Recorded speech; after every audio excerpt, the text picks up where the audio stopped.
For Margaret Morales' Blooming of Yvet special treatment, we start with pyrite.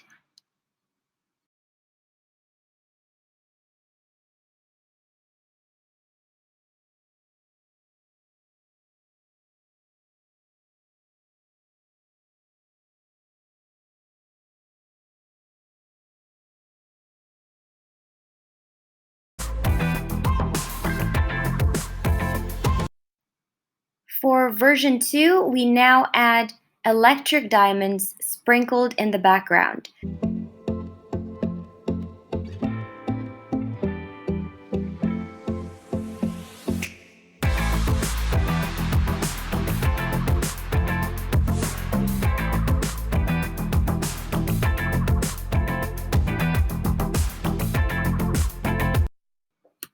And for version 3 of Blooming of Yvet by Margaret Morales, we not only have pyrite and the initial circles behind her, or circle, we also have the electric diamonds in the background that's just sprinkled in random symbols, just kind of spread it out.